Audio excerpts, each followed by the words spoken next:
विराज आणि शेतीराज यूट्यूब चॅनलमध्ये आपलं स्वागत आहे. तर मित्रांनो, तुम्हाला माहिती आहे आपलं बेड तयार करून झाले होते, बेड करून खत तयार करून झालं होतं आणि आता अक्षरशः आपण आता अद्रक लावून टाकलेले आणि 3 दिवस झालेले. सगळ्या धावपळीमुळे तुम्हाला लागवडीची आणि त्याचे व्हिडिओ दिसणार नाही. आणि आता राहिले आपले आता ठिबक आणि हे काल टाकलेलं आहे त्याच्यामध्ये कोंबडं आणून घेतलेलं आहे. कोंबडं म्हणजे माती लावण्याचं यंत्र, असं आपण करून घेतलेलं आहे. आता अद्रकीवर माती लावून घेतलेली, सगळं एकदम टाकाटक झालेलं आहे. आता पाणी भरायला ही नळ्यानं सुरुवात केलेली आहे. पण वारं आणि ऊन इतकं होतं काल की जेवढं भरलं तेवढं बाष्पीभवन होऊन गेलं, त्यामुळे जर अडचण झाली. आणि याच्यामध्ये काय आलं, लेवल करेल होतं ना, तर बाकी कडक वावर पडलेले आपलं.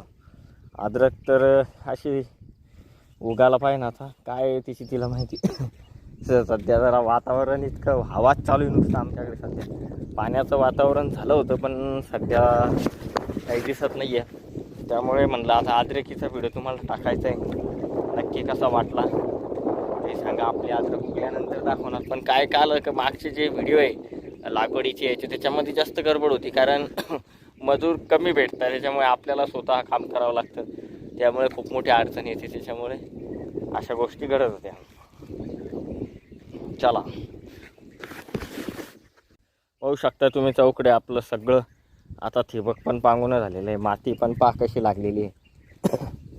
हे आपलं थोडं खत राहिलेलं होतं त्याच्यामुळे. आणि याच्यामध्ये काही काही कनेक्शन आपण डबल काढून टाकलेले. आपल्याकडे जुन्या पण नळ्या आहे, त्याच्यामुळे म्हणलं चला हो कार्यक्रम जमला तर जुन्या नळ्या